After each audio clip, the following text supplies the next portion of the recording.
Get ready for the Girls on Games podcast, your weekly dose of news, reviews, and everything video games.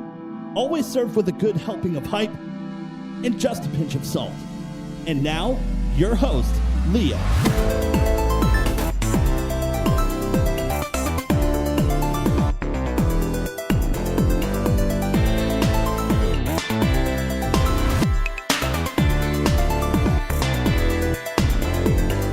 Hello and welcome to another Girls on Games podcast. My name is Leah, and I'm the host of this show. This is episode number 457. It's another Kat and Leah bonanza, right?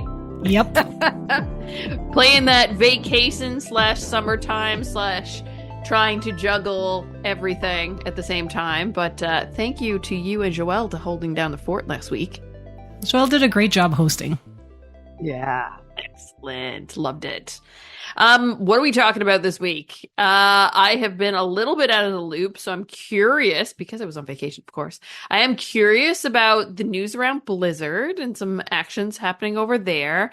And then another video game franchise is joining the TV / movie / jumping off point into other mediums. So excited to talk about that. But before I get into that, I want to of course, introduce you to the friendly voices around this digital table, which I already did, because Catherine is here. Yay! Oh my! All right, let's get through some housekeeping before we get into the crew check-in. If you enjoyed this show, you can subscribe. We're available on Apple Podcasts, YouTube Music. Oh my God, I'm so not used to saying that now. I stumbled over it. Apple Podcasts, YouTube Music, iHeartRadio, Spotify, and Podbean. You can get GOG merch at designedbyhumans.com/shop/girlsongames. And maybe you like to give us a tip, maybe buy us a coffee. You can do that at our Ko-fi. That's ko-fi.com/girlsongames. Catherine, what have you been up to the last week or so? Well, for people that listened to last week's episode, my appliance woes are over. They have been delivered, installed, used thoroughly, and honestly, don't stay with your broken appliances longer than you need to, because I forgot what it was like to have a proper spin cycle on my washing machine. And also, I now realize the dryer was compensating for that, because now that I have a proper machine that washes and spins, I started hanging to dry everything again. Also, the dishwasher. I'm sure like Pascal was like, whatever, I do the dishes every day. It's part of my routine. But I'm like, this is actually like really nice. Like, it's a very nice to have. The fact that we've had You got all three? Yeah, I got washer, dryer, and dishwasher. Good for you. So I am just like, okay. So now I'm looking at the oven that's starting to fall apart. And I'm like, all right, I'm bringing a technician in. And he says, you're borked. I'm like, I'm broke right now, but I'm not waiting that long. No. It's funny how certain decisions you like him and hum over for so long, and then once you do it, you're like, God damn, why did I wait so long to do that? Yeah, honestly, well, like I said last week with Joel, I needed to get out of my own head to spend that kind of money, and for me, what made it happen was to go to a store and talk to somebody.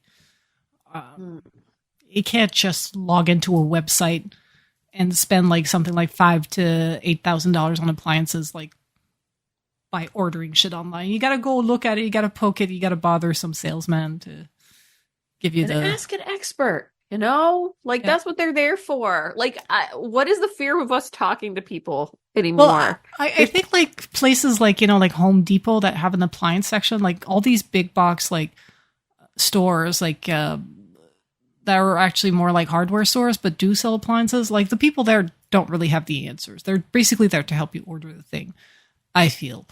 I think old school like appliance stores with people that work there for years is a dying breed, but a fucking lifesaver.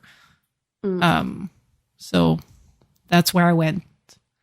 I avoid, like I did go to Home Depot a few times just to look at a few models. But in the end, I really need like somebody to sit me down and help me make that decision. And yeah, and now I'm adulting hard again. I'm getting our heat pumps cleaned next week. Nice. For the apartment. We've had them for like 5-6 years. We've done basic maintenance, but they say a deep clean every 2 to 5 years. I was like, all right, sounds good. I was supposed to do it last year, but because I borked my back, it kind of like fell on the back burner. So, And then next week is my staycation, and I'm doing more house stuff. I'm just knocking shit out of the way, like getting rid of this house anxiety right now. I'm like, let's get stuff done. It's very therapeutic to do, I gotta say. And there's nothing better than like, I have like because where Mike works one day of the weekend, usually Saturdays now, that like I'll do house stuff, but then I reward myself with playing video games. Yeah. So I'm like jumping back and forth between playing videos, pressing pause as I change over the laundry. But I feel like I've done good because I've like exercised and done a cleanup prior. So like I feel like a champion because I reward myself with video games. Yeah, honestly, I do the same. And now my new washer and dryer, I connected to an app, and I get like notifications on my watch. I'm sitting like they're in the middle of the apartment. I can hear them when they're done. Yeah, but it's great because I can control them with the app. I'm like, your washing finishes, like, because I'm trying not to bork this one. I'm like, if I wash towels, like, I put them on a lower spin cycle, and once that lower spin cycle is done, I'm like, I put it on a second faster spin cycle once they have less water and they're not as heavy. Yeah. And I do it all from the app. I'm like, boop, boop, boop, boop, boop. I'm like, this is the kind of shit that I can live without, but now that I have it, I'm like, this is kind of nice. I am notorious for accidentally forgetting that I put stuff in the washer and it sits there overnight. And then I go to work the next day, and then I come back, and I'm like, I should wash something. And I open the thing, and I'm like, shit. Now you got to rewash that because it's like, oh. What have I gone and done now? Yeah, I forget. So, like, an app, I love that. Yeah. The hardest thing right now is Gibson is shedding crazy. I went from a dog that has black fur to a dog that has blonde fur, and now there's blonde fur fucking everywhere. And it's like really hard to get a handle on. So now I got to figure out what's the best way to do that because it's everywhere. Like I have a bag where I pull out the lint, how usually it's just like your towels and things and like you have full lint. No, every single load in the dryer, I have to take lint out because it's full of Gibson fur. Ever since I got the cat, every dryer load, I have to empty it and forget it. Like it's always half full of cat fur. I don't let it sit. Like, when I went to borrow my brother's like washer and dryer while they were away, I was like, I'll go use the big machines and have a proper spin cycles while the new ones get here. Yeah. I looked into their dryer filter, like, because she had done the load. My sister-in-law had done a load, and then they have fucked off. And she's like, "Hey, can you finish my laundry since you're going to use the machine?" I was like, "Yeah, sure, no problem." And I go in there, and like she had done a few loads, and I go to like empty the dryer lint filter, and it was not that full. And I was like, "Oh, this is what it like to live without pets." No, mine's constantly full.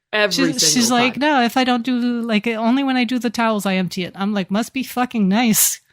Yeah, seriously. Can't relate. Seriously. Or like when it's winter season, it's towels and sweatshirts because all the fluff comes out of the sweatshirts. I try not to put sweatshirts in the dryer unless I really need them to be dry. I try to hang them to dry and they don't get as pilly.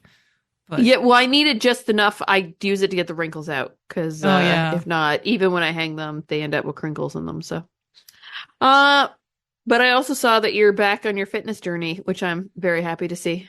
Yeah, I quietly went back to the gym in June.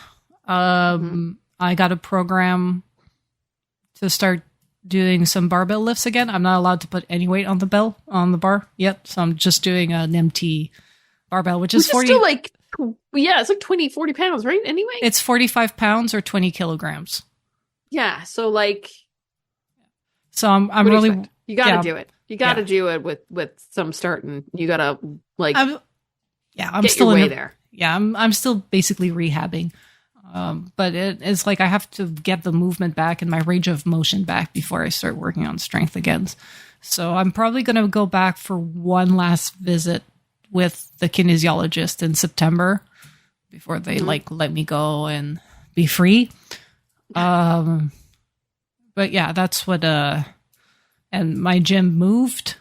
Now it's super far. It's in the Milex. It's actually very close to Ubisoft, which is ironic because Ubisoft has a free employee-only gym in the building. And I used to use both the commercial gym on the weekends and then the Ubisoft gym during the week. But now I'm like, and the commercial gym was closer to my house. But now I'm like, I'm basically going all the way into the Milex every time. But it is what it is. It's a nice gym. I like the owner. The owner's super nice. He's not scummy. You want to cancel your gym membership? He's like, cool, bye. You want to put it on hold?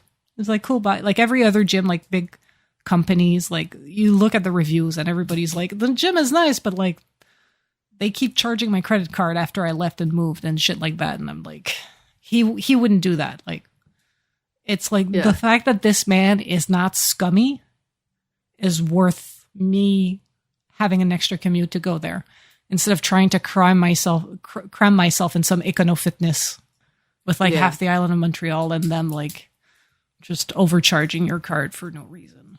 So. Yeah, I mean, totally different service, but I was paying for waxing like almost like a subscription fee for waxing. And I tried to cancel that. And it was odd because they were like, oh, well, the manager has to call you back. I'm like, why can't you just cancel it? And I think it's because when you sign up for it, I knew that it was like, if you do decide to cancel, you have one more payment after that. Like, and it still counts towards services, right? Yeah. I bought one of those light IPL lights, and I'm going to try that instead. My problem is I'm so fair, right? So it's not worth it to wax all the time. And in that, like, as frequently as and how much the subscription costs. So and plus like lifestyle of getting there, right? So yeah, honestly. But I was just like, that. Why is it so complicated? But it wasn't just complicated. Like it was just weird. I was just like, I want to cancel. Well, then just let me cancel. Yeah, I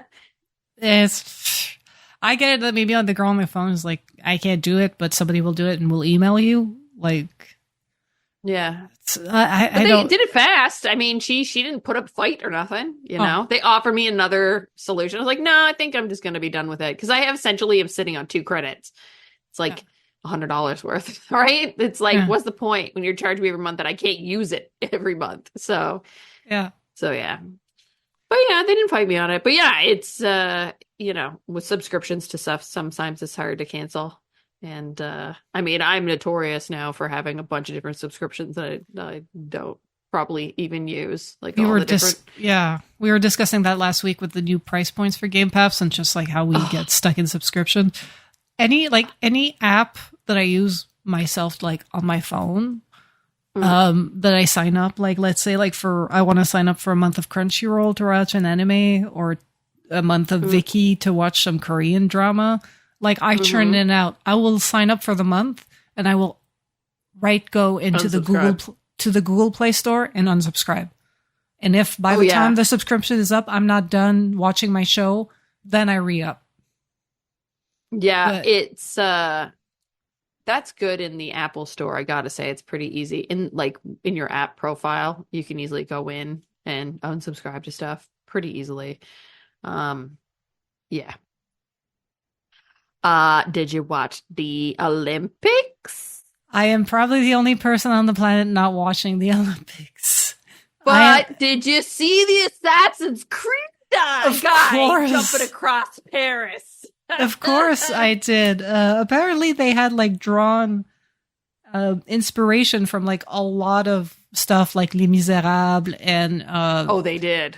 Like the Hunchback of Notre Dame and stuff like that. Like I could see like the inspiration, but like the hood, it was like, now that you mention it, I see all the inspiration, but as gamers, all we saw was Assassin's Creed. Like all we saw was a modern version of Arnaud. And like this guy was like fucking running around and parkouring like an assassin. I was like, all right. Yeah, I was like sitting there watching it with my husband and my buddy, and they were like, it's Assassin's Creed. And I'm like, and then I was talking with Albin in our Discord channel about it. He was watching it on a French broadcast. Now, I don't know if it was a French channel or a like CBC, like EC, but in the Canadian English version on CBC, they didn't mention it. But he said that they did pull references from like pop culture stuff and whatever, and they spoke to, where Ubisoft is head in Quebec and France and everything. So that's where they drew inspiration from it. But I mean, like, it was like so darn close to the game. Like, there's no way they hadn't, right? But I am here from now on for any Olympic ceremony that includes metal music. They have metal music. Because Gojira played, and I was like, this fucking rocks. I only heard about like Céline Dion.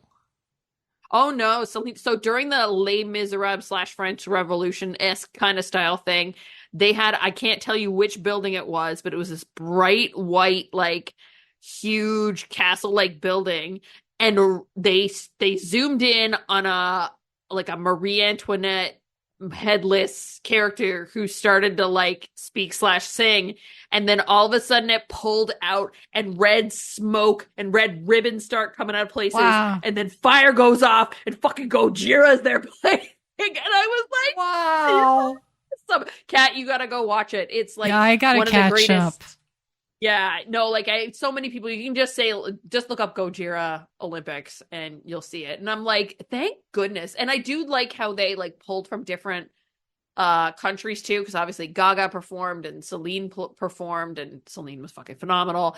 And they had like other countries also hold the torch and stuff like that. Like, they were trying to really make it like a inclusive, not just a French thing. You know what I mean? Like, they were doing cool with it. They had drag queens and a spot. There's a bunch of controversy over some of that, but of course there is. Coming from the United States, I'm sure. Of course there is.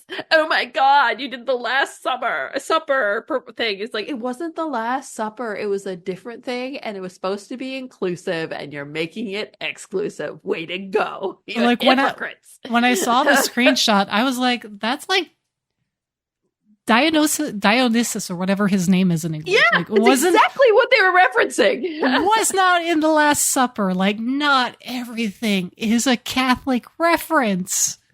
Holy shit. Like, anyways, I get it. White European country rooted in Catholicism, but they also have a long story of, the Roman Empire being there. Yep. So they have those kind of influence and roots too. Like, it's okay. It's not that deep. It seriously isn't all that deep. I know. But yeah, it's been fun. And watching the Olympics, as always, I love sport. I love athletes and cheering for the athletes, and especially all the work they put in. Sad about what's going on with Canada and the soccer team. But I understand too, there's a lot of political garbage and trash going on that's tied to it. But here we are. It is the Olympics. We cannot have nice things because we are the human race. We cannot have nice things. So I'm just gonna cheer it on anyway, and love the athletes for putting in the efforts that they do. And then I was home. I did a whole bunch of hiking with family and stuff because we were bringing our buddy John through St. John's, doing all the touristy things. I told him, I don't know if you've been on TikTok lately and seen the trend. I'm sure it's on Instagram now too, where it's like, paging Dr. Beat, emergency. And it's like, you're changing your outfit. Well, I told John, we're not doing that. We're actually making you dance at all these different spots, like touristy spots. And so we did it. And it's funny because like I'm filming it and Mike is like, we got the music going so he gets the beat, but obviously we edited afterwards. And then Mike's like, put more energy into it. And someone afterwards was like, it feels like you were held at gunpoint to do this video. But it was fun. Oh my God, it was fun. It's almost like that other TikToks that like, hey, more passion, more energy, more footwork, energy. Exactly.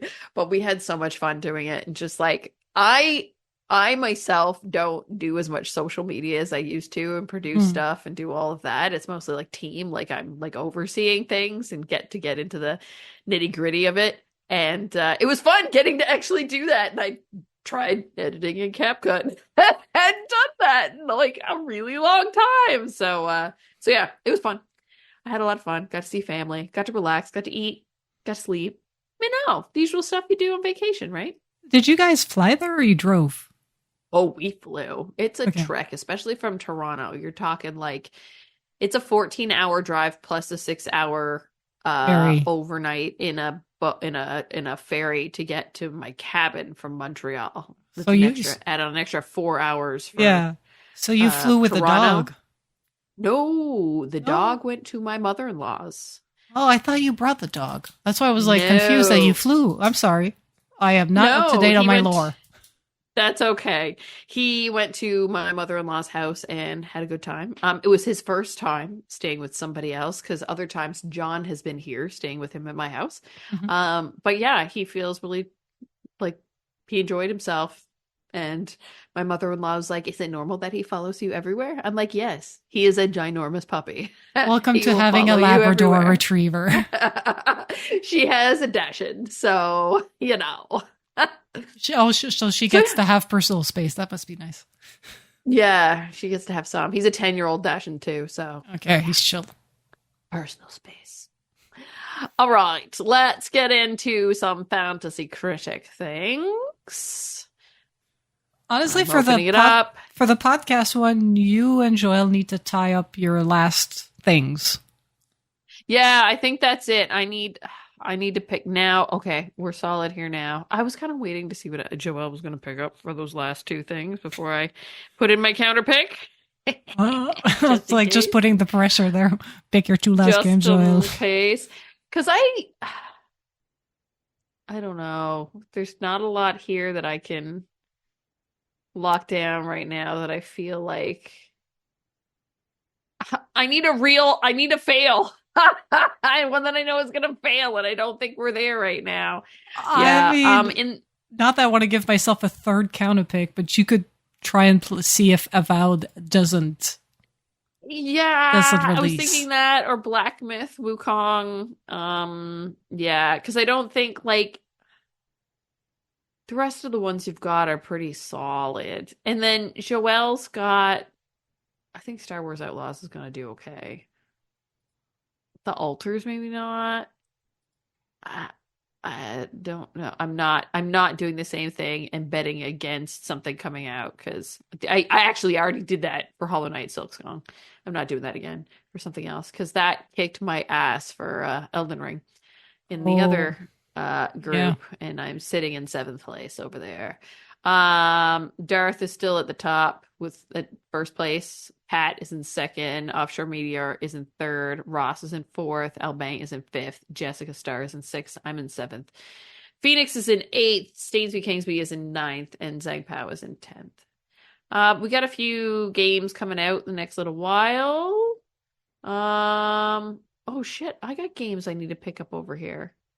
Ooh, I guess I should pick a counter pick on this one too. And other games I need to go because people have their stuff filled up in this one too. Let's see if any movement happened last week. League history. Nope, nothing has changed. No one has done anything. The last action was taken on July 13th. So we continue. Kat, what have you been playing?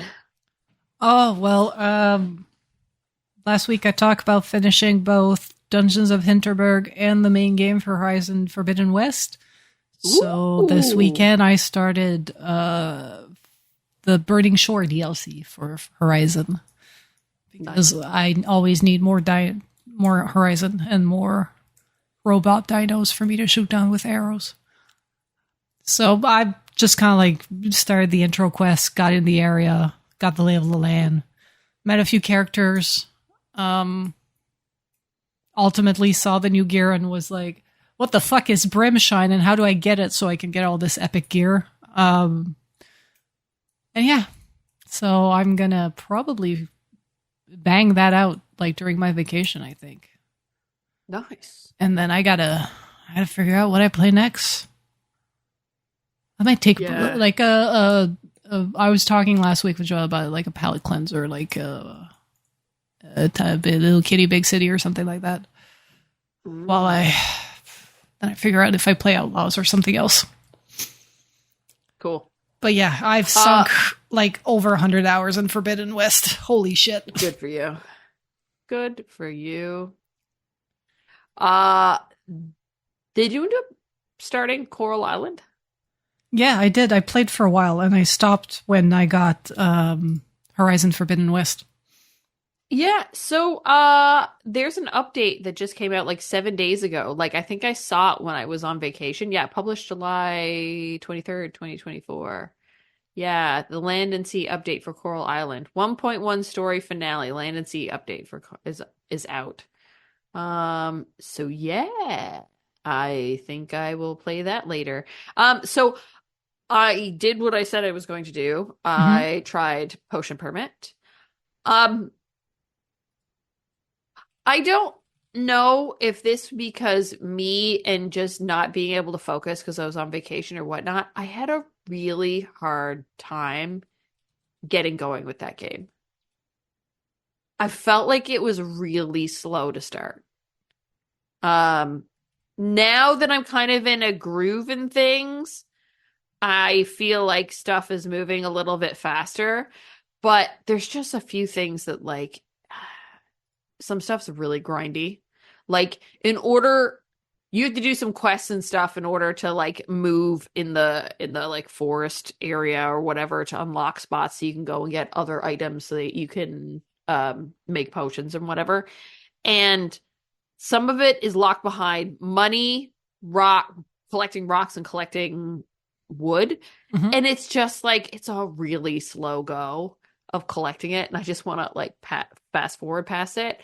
And I feel like some of the gamification of being a like healing and treating people and doing like potions and stuff is a little too easy.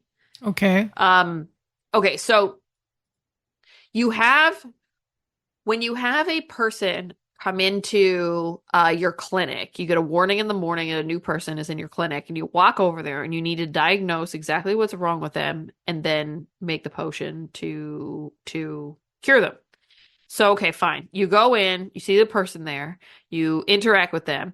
Up comes like a silhouette of a human. They'll tell you what hurts. And then up pops this silhouette of a human that kind of looks like the Operation game. Do you remember that game? Yes. Where you would like pick the pieces out from yeah. So the character will be like, my left arm hurts. So you're like, okay. So up pops this thing, and then you have this like little like loop magnifying glass that you need to like move over the area that hurts, and then it'll be like, beep, you're in the right spot. And then it'll prompt you to diagnose that area by doing this kind of mini game. And one mini game that you can do is essentially hitting the arrow keys based on the timing that they're coming across, like you would a beat game. Yeah. Super fucking simple. And then another one is like a memory game where they hit a few things and then you just hit them in the same order, and there's only ever 3 at a time, and it's fucking easy. And then you find out what it is you have to make, and you go off to your potion place. There's a fucking bug in the game, though, that sometimes that loop doesn't appear and you get stuck and you have to restart the game to get it to come back. No. And like, this game's been out for a while, and I went and looked it up, and I'm like, what the fuck is going on? Why can't I do it? And I quit the game but didn't restart the app completely, and then went back into it, and I'm like, what the fuck is going on? So I went and had to look it up. Apparently this bug has been there for a while, and they haven't fixed it. And I'm like, shit. And I can only imagine, like, if you've got a bunch of characters in there, like, that's a pain in the ass to have to go and do that, because then you have to restart your process. Because what would happen is, okay, I've gone and discovered whatever was wrong with the character, and then went to make my potion. To make your potion is interesting. You have, as you collect items, as you're out, you know, like going through the forest and things like that, and you're collecting flowers and herbs and bad guy, like, or mob drops and things like that. Each one goes to one of the 4 elements: earth, air, fire, water. And also they represent like a shape. So it could be like, think like Tetraminos kind of shapes. Yeah. And when you go and have a potion that you have to craft, you have to craft it within the realm of which elements you can use, and also what things fit in the shape. And also, you can only use so many. Like, they give you an option of how many items you can use. So it's usually not that hard, and there's usually multiple answers if you go out and look for all the different items.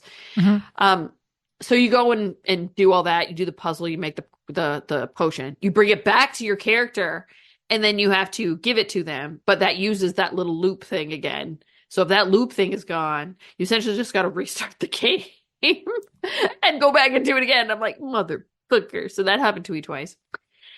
And yeah, and I mean, like, it's just, honestly, it's a lot of just fetch quests, but nothing in a sense that, like, gives you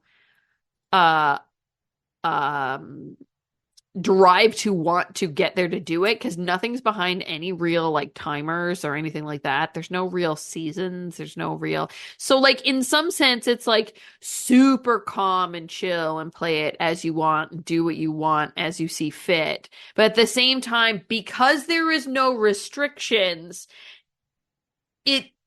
it's too loosey-goosey and not enough challenge, especially for someone who's played a lot of these kinds of games. Yeah. So it's like giving someone a piece of paper and saying, draw whatever the heck you want, versus giving you rules and you can be more creative within the rules than having all the entire freedom, if you know what I mean. Yeah. And yeah, there's just something about that that's just like driving me a little bananas. And then playing it on the Switch too. The speech when it happens, you know, in a lot of these games like Coral Island, you'll have like the whole thing pop up and take over the entire screen, and you'll see like an illustration of the character on the side, so it's nice and big on screen so you can read what's going on. These ones are not. They're in tiny little speech bubbles. So when you're playing this on your Switch, it's very hard to read. So that was making me a little frustrated too.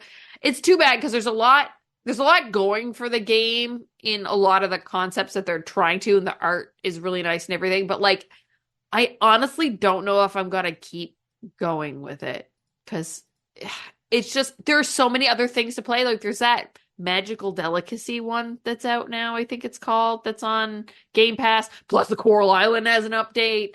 So like, and there's so many other things that I might just like drop it like a hot potato. And I don't need something to travel with right now. So would you recommend it for somebody who's just getting into gaming? Since it's so loosey-goosey and kind of possibly, easy? Yeah. If this is your very first kind of like life sim-esque game, then potentially, because it's a little bit more open and free. But then there's other cases where it's not, like, I still feel like you need to have some kind of structure around it. I don't know. It could be. I feel very on the fence about it. They can't all be winners.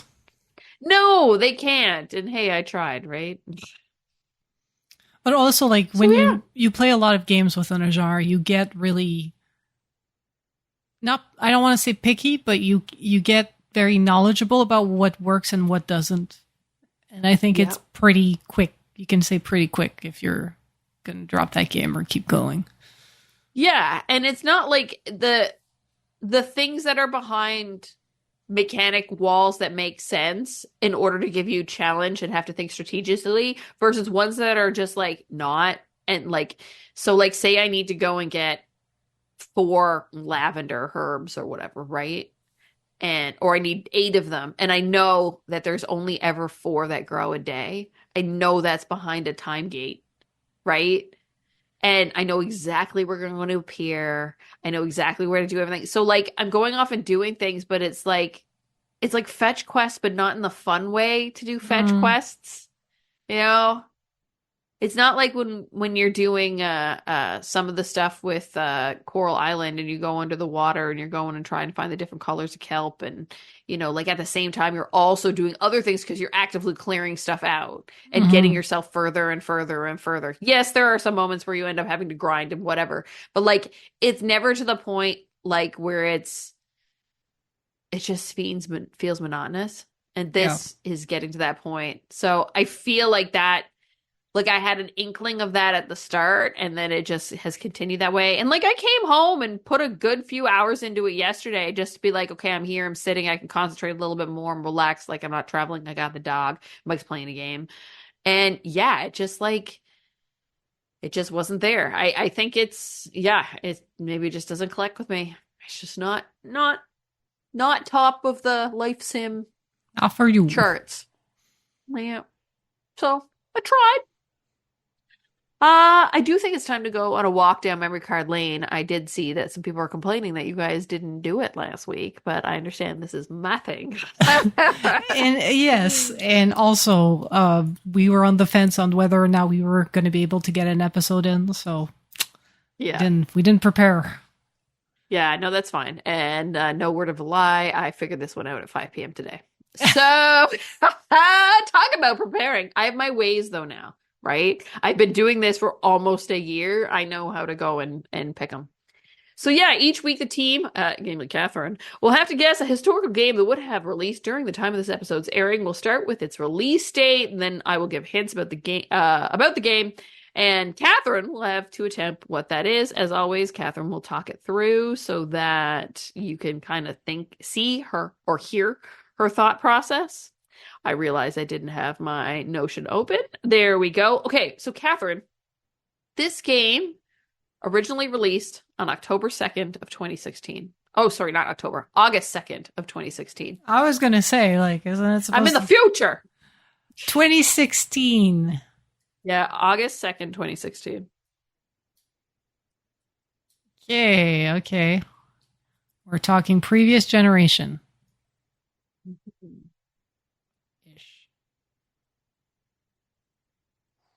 Yeah, I'm gonna need the next hint. I can't get it with just a date. Okay. So it originally released on PlayStation 4, Windows, and Xbox One. Okay. That was on August 2nd, 2016. We're talking about console game, PC game. 2016. That's the year Overwatch came out. It's not Overwatch. So. No, it's not Overwatch. I think we already did Overwatch, didn't we? I don't think I did Overwatch yet. Okay. I'd have to go back and look through my list. Yeah. I'll We've take done a the lot of next hint, games. please. Yeah, we've. Okay. It later came out on Switch, Xbox Series X and S, PlayStation 5, and Google Stadia. Stadia. Okay, that centers it. Who went on Stadia? I'm surprised a lot came out on Stadia. Yeah. All late from when it initially released everywhere else, but Yeah, there was Ubisoft that I remember on Stadia. Did EA make some of their game for Stadia? Okay, I'm gonna like get stuck on a detail like Stadia and then not see what the game is. Can I get the next hint, please? yeah, okay, so it's a genre, and I have to say this strategically. It is a chaotic couch co-op, a blank simulation game. Blank I had to remove because it would give too much away. So it is a chaotic couch co-op blank simulation game. Is it Overcooked? Yes, it is. Yeah. Yeah, it's Overcooked. It came out on August 2nd, 2016 on PlayStation 4, Windows, and Xbox One. Later came out on Switch, Xbox Series S, PlayStation 5, and Google Stadia. It is a chaotic couch co-op cooking simulation game. It was developed by Ghost Town Games, which at the time was a two-person team. 2 people made that chaos. Wow. Yep, it supports both local and online multiplayer modes. Gameplay consists of now this is me having to go like and not say exactly what it is without trying to describe what this game is. Gameplay consists of a task that must be completed in a timely manner while the tools to do so are all over the map and the world around you moves and shifts to create obstacles of varying degrees of difficulty. That's Overcooked for you. Holy shit. It's known for bringing people together and ripping them apart, as effective communication is crucial for success. Bringing people together and ripping them apart. Oh. The game has a story mode where players must save the Onion Kingdom from disaster. That's Overcooked. Yep. Wow. Good one, Kat. I didn't realize Overcooked was from 2016. The original, yeah, because it has a second one too. They had a bunch of Yeah. DLCs, and then they had the second one, right? So Yeah. 2016 is not that long ago, yet it is all at the same time. was 8 years ago. Yeah. But when you think about, that's why I feel like sometimes we're kind of like in this, and I know everybody be like, well, being particular about it, but like this golden age of gaming where it's like, we're now having this like 10-year grouping where you don't know if a game is 10 years old, 2 years old, came out yesterday, because we're in this weird space where one day I'm playing pixel art, the next day I'm playing a game that's been re-released in HD, then I'm also playing the most high-tech things. CSGO has been going for fucking ever, and it's still one of the biggest esports out there. Like, we're in this weird space right now where if you're thinking about games, it's like, what is time? Honestly. And I was talking about this with a colleague. Like, I was telling him, like, the older I get, the more, like, I feel like time becomes an elastic and everything, like, you know, a year doesn't seem that long to me. And he was saying there's a scientific explanation for that. And he's like, when it comes to memories, you make frames, right? Like, you know, like you have core memories. Like you basically take a picture, like a frame of that, of your life, like a frame in a movie or a picture frame. And he says, like, the human brain has a limited amount of frames. So when you're young, as you grow older, you know, let's say you got like 20 frames, right? When you're young, you haven't attained saturation. So there's always more frames for you to remember stuff. But as you grow older, you reach the 20 frames, you got to delete old stuff to put new stuff in. So it becomes like more further apart. Like these frames become more further apart as you grow older. And then this sense of time completely changes. Huh. So we're like RAM. Basically. And our memory is like RAM. This kid was like, I don't know, like a recent gaming laptop, and I'm some Mac Power PC from the 80s. I like that. It's a good way to put it. Unfortunately, there's no way to mask clear so that you can go faster. That is essentially just amnesia. Some days I wish I could reboot myself like I reboot my computer when it starts to stutter. Yeah. I start to stutter and I'm like, I can't fucking reboot. I just gotta. That means you gotta go to sleep. Yeah. Go sleep or go for a walk. All right, let's get into the news that you have, because I'm curious about what's been going on since I was on vacation and haven't been listening or reading anything. So let's do that. Let's go. And we're back of that really brief break. You may have heard an ad, but for me and Catherine, I essentially just jumped into this because we just put the jingle and we keep going. It's time. All right, Kat, bring me through this Blizzard news, because I feel like this is something that's on the path to hopefully better working conditions. Yes, because 500 World of Warcraft developers have unionized. So far, what we've seen in terms of union for the video game industry has been QA, quality assurance, so dev testers and the like, especially because that job is basically not well respected, well regarded, and well paid, and well treated. So, but now this union is wall to wall. Everybody in the shop. So it's over 500 designers, engineers, producers, artists, quality assurance testers, and more. And it's at Activision Blizzard. And Microsoft has to accept it. So, specifically the World of Warcraft. Yeah, it's called the World of Warcraft Game Makers Guild under the Communication Workers of America, the CWA. Wow. Yeah. So, Eric Lanham, test analyst and member of the union, said, "What we've accomplished at World of Warcraft is just the beginning. My colleagues and I are embarking on a quest to secure better pay, benefits, and job security through a strong union contract. We know that when workers have a protected voice, it's a win-win for employee standards, the studio, and World of Warcraft fans looking for the best gaming experience. Through our union, we're ready to tank any obstacles, heal any wounds, and DPS through the challenges ahead. Hey! Nice. Hey. Together, we will ensure full tier set bonus with the inclusion of all job titles in the same union. Like, let's go with the World of Warcraft puns. Yeah, why not? If you're going to do it right. Yeah. We love puns here. Yes. So it's really good news, especially in places like the United States where worker rights can vary wildly from state to state and industry to industry. Because it's such a big country with so many people in it. I think this union is really going to help. And I'm sorry, but Activision, they basically dropped the ball with a lot of stuff. And now Microsoft has to like live with that. And you know, like Microsoft doesn't have like, it's not, their hands are not fully clean, but it's like, you know, I think they need unions, to be honest, to be able to move forward and heal and make sure that corporate greed does not keep going in such companies.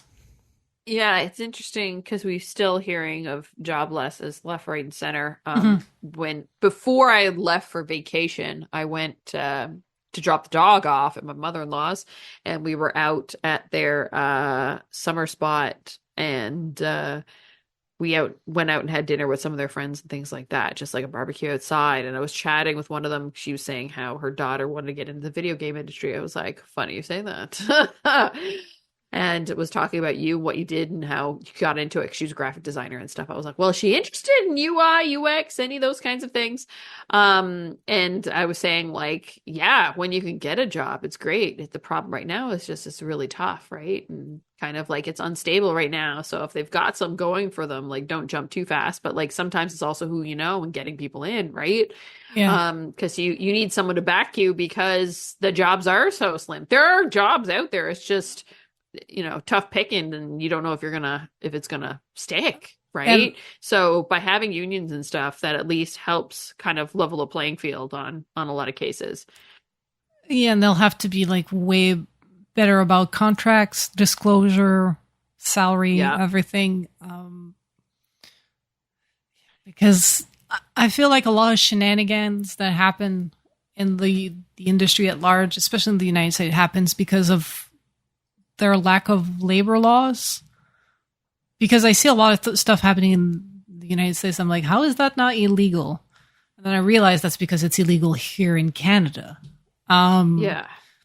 It's like Ontario and Quebec, like they have like very pretty strict-ish labor laws. But like this is a country that was built on unions, right?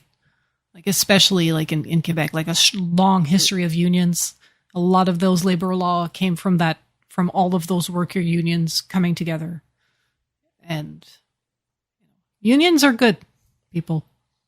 I know they're not perfect. They're not all good. It's not just good, but if you need to light a fire under your company, unions are the way to do it. It's, you know, there's always going to be bad eggs, right? Yeah. So things are going to happen. But like, I feel like there's something that the video game industry has needed for a while, because it's been the Wild Wild West. You know, we've seen lots of talks about QA developers and different like pieces here and there, different groups unionizing. Then we heard about Bethesda Game Studios unionized. This is probably the biggest batch of individuals of a very wide variety of roles and jobs coming together to do this.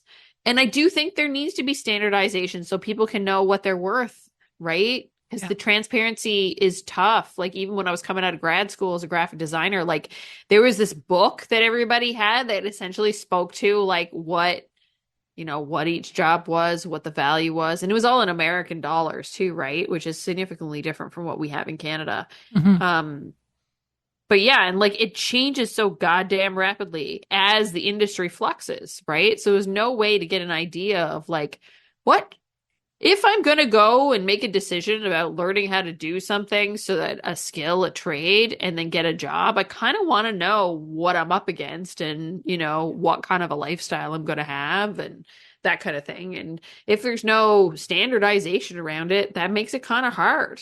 And you're kind of going in blind. Yeah. And honestly, the biggest problem with the industry when it comes to recruitment is the fact that all jobs, including the artistic jobs, like the girl you were talking, graphic designer wants to go into UI UX, are all extremely technical.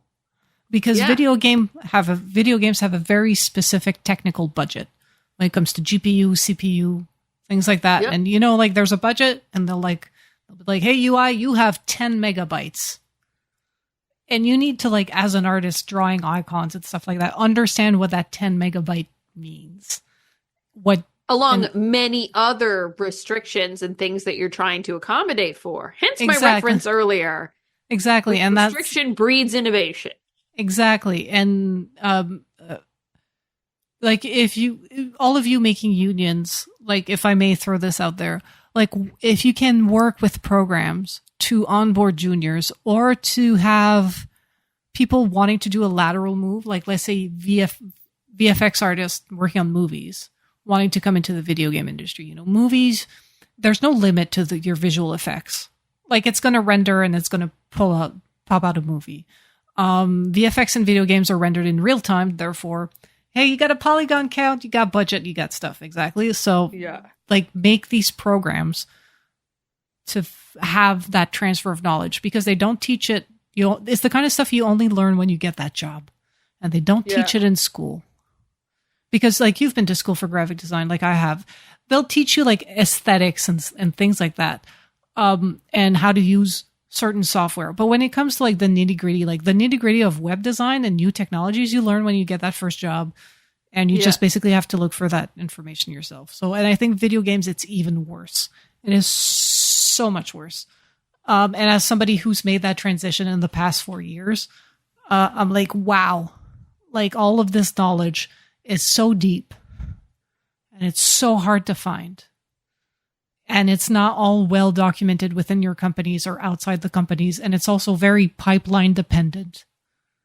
And very secretive too. It's like the secret sauce of how they get everything to work, right? But like also video games are made with so many custom tools. So like you have to work, like even me, like currently I'm working on a production that uses Anvil, the game engine Anvil. I can't just walk into Rainbow Six or Assassin's Creed that also use Anvil and start working without somebody onboarding me on their specific tool and pipeline that they built for their game. Yeah. Even if I'm still being a UI artist, like it's completely different. Yeah. So, and a lot of like the work for when it comes to like unions and worker rights comes with that like transfer of knowledge, onboarding, and just having people join from other industries so we can have that diversity and we stop like having the same 5 toxic managers moving from company to company. And it has to come from within the industry. It's not coming from the top.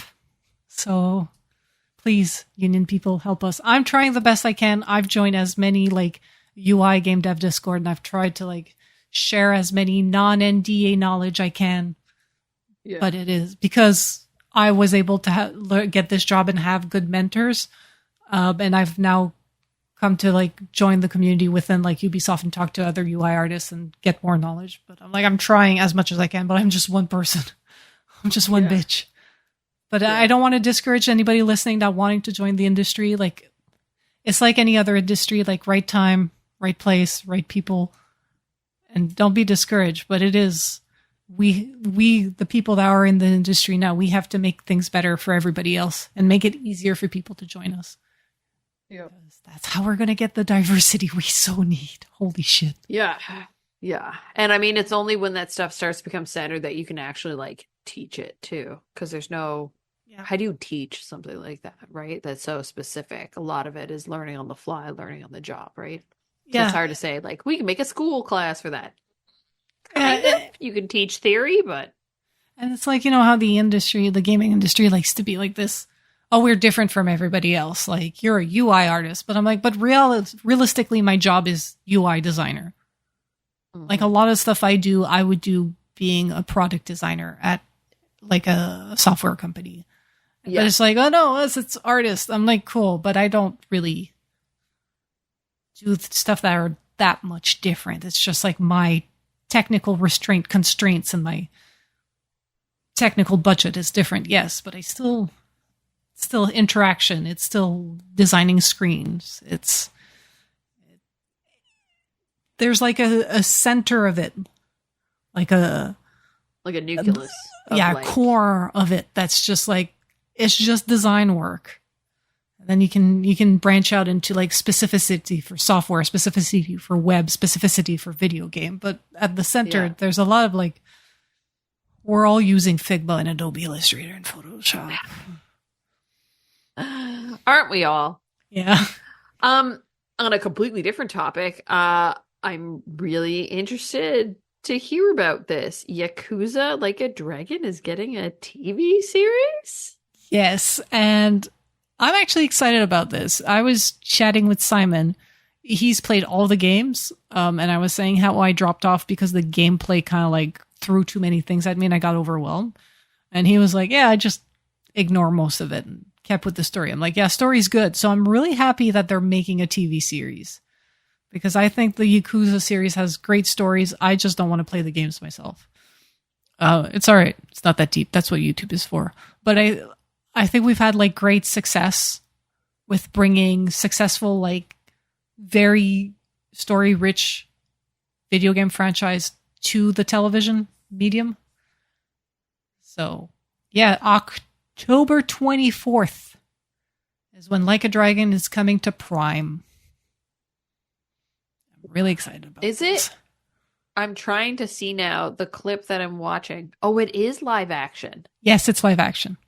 This beginning intro part, it's hard to know because they showed a little bit in the trailer. They showed a little bit of like shots of the game, and now it looks like someone getting a tattoo, but it's so close up. I'm like, is that real? Is it not? I think that part is like CGI, so it goes into the uncanny valley where I was like, also, yeah, are they making an animated show? But no, it's live action. That's crazy. I mean, it always gave me the vibe that it was like kind of could be live action, right? Like the way that the scenarios and stuff that Like a Dragon puts itself in. But yeah, this is going to be interesting. I am curious to see kind of how much they throw into it to, nods to the game. Because like how Fallout did it, it's like in the universe of Fallout, but not specifically following any one story from any game. I think they're gonna have to be more like the Last of Us route. Take the Last of Us route. Yeah. Sorry, man, I need to reboot. We were talking about this. It's late. Yeah, I think they're gonna go more like in that route of following the story from the game. But already they said that they have to take some creative liberties. Mm-hmm. That's fine. We will wait and check out Prime on October 24th. The thing I am right around the corner. Yeah. The thing I am confused about, and I haven't had the information, I think it's a Japanese show. Ooh, that's cool. I want to watch it with subtitles then. Yeah, I think it's a Japanese show in Japanese. That's cool. Anyway, I hope Previously said October 25th. It's now on October 24th. I mean, you don't really hear any talking in the video, do you? No, I've been watching it on silent. Yeah, but they've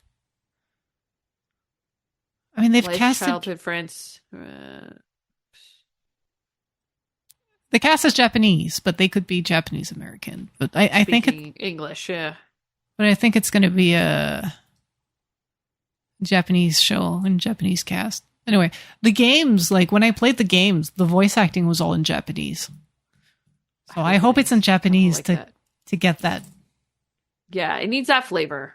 Yeah, honestly, you have to. Especially like you making a show about Japanese mafia, like it better be a Japanese show. Yeah, I hope. Yeah. Anyway, okay, hold on. Fallout was Amazon Prime too? Yes. Oh my god, these are both Prime. Okay. Yeah. All right, HBO was Last of Us, and then HBO was Last of Us, and then this one. Okay. Halo was something else. Was Paramount Plus? Halo was Paramount. Yeah. I didn't watch it. Apparently, it was pretty disappointing. I tried. I watched the first episode and I'm like, yeah, not so much. My husband watched the Twisted Metal. I watched part of that. Yeah, he was up one night and just finished it. He's like, I was like, you watched it without me? He's like, yeah. I'm like, okay. But now we need a new show because we don't know what to watch. We are actually talking about going back and watching Stranger Things again from the beginning. Pascal and I are watching Only Murders in the Building, and it's actually pretty good. It's a star-studded cast. There's Steve Martin. What's his name? John Hoffman. Selena Gomez, right? Selena Gomez, yeah. Yeah.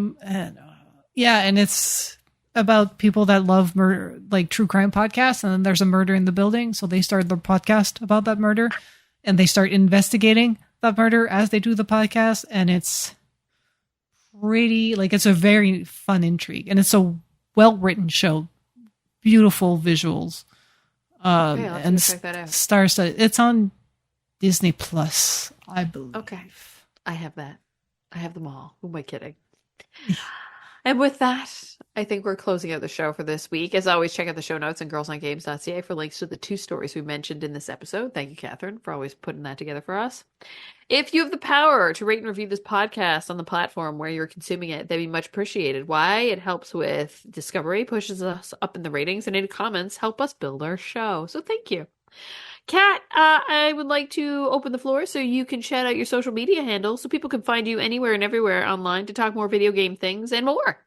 Yes, I am CSDSBINS, CSDBIN on X, Threads, Instagram, that sort of stuff. But you can always find me in the Girls on Games Discord, shit posting all day long. And I'm Leah Jew on most social media platforms. But of course, you want to know everything there's to know about Girls on Games. You can track us down at The Girls on Games on X and Facebook. Just Girls on Games, no thought in there, on Instagram and Threads. Discord.me/Girls on Games to continue this conversation and more. But of course, if you ever need to know anything at all, you can track it down at our home base. That is our website, girlsongames.ca. Thanks, Kat. It's been another lovely week in video games. I'm off to play a different game, I suppose. But not sure what yet. Probably Coral Island. Later. Bye.